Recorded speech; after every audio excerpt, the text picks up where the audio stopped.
हे बघा, कालचा बीडचा जो मेळावा झाला हा न भूतो न भविष्यती असा मेळावा झाला. जशी स्टेजवरती सगळ्या ओबीसी नेतृत्वांची वज्रमूठ पाहायला मिळाली, तशी जनतेमध्ये ओबीसी बांधवांमध्ये सुद्धा जातीपातीच्या पलीकडे जाऊन, पक्षांच्या पलीकडे जाऊन या महाराष्ट्रातले ओबीसी बांधव भटक्या विमुक्त जाती जमाती एकवटलेल्या पाहायला मिळाल्या. आता मुळात प्रश्न असा आहे की भुजबळ साहेब या महाराष्ट्राच्या ओबीसींचं नेतृत्व करतायत. कालही नेते तेच होते, आजही नेते तेच आहेत आणि उद्याही तेच नेते आहेत. कारण त्यांचा अनुभव आणि त्यांची भूमिका जे परखडपणे ते मांडतायत ते ओबीसींना अपिलिंग आहे, त्यामुळे ते नेते आहेत. त्याचबरोबर वडेट्टीवार साहेब सुद्धा विदर्भात असेल, महाराष्ट्रात असेल, नेहमी अग्रक्रमानं अग्रहक्कानं भूमिका घेताना दिसत आहेत. त्याचबरोबर आमचे बाळासाहेब आंबेडकर साहेब सुद्धा या महाराष्ट्रामध्ये ओबीसीच्या आरक्षणासंदर्भात आपली भूमिका मांडत आलेली आहे.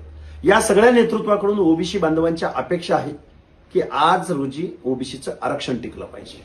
त्यामुळं आपल्यामध्ये जे काही हेवेदावे असतील, जे काही छोटे मोठे भांडणं असतील, ती आपण व्यासपीठावर व्यक्त होण्यापेक्षा आपण आपला संवाद साधून एकमेकांमध्ये ते हेवेदावे आपण मिटवूयात आणि ओबीसीचं आरक्षण संपवूयात.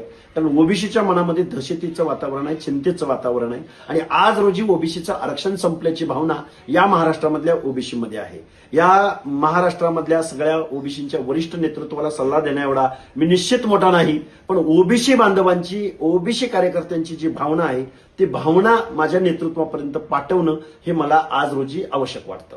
दुसरं, जरांगेंनी कालच्या मेळाव्यावर टीका केली म्हणे तुम्ही जातीजात बांधत नाही. हे बघा, जरांगे काही बोलतात, जरांगेला आरक्षणाबद्दल काही माहिती नाही. ज्या जरांगेनी ज्या बीड जिल्ह्यामध्ये, महाराष्ट्रामध्ये विष पेरलं त्या विषयाची फळं काय येणार? ज्या जरांगेनी महाराष्ट्रामध्ये बाबळीचे बिया पेरल्या, म्हणजे धामुके पेरले आमच्या गावरान भाषेत, ते बाबळीचं झाड उगून येणार, मग बाबळीला काटेच येणार ना. जरांगेनी काय हरिभक्त परायण हातामध्ये घेऊन काय माऊलीचं तत्वज्ञान सांगितलं का, पसायदान सांगितलं का? त्यामुळे जरांगे नावाचा माणूस हा बिंडोक आहे, अशिक्षित आहे. गावगाड्यातल्या ओबीसीचं आरक्षण संपवणे हा त्याचा एककलमी कार्यक्रम आहे.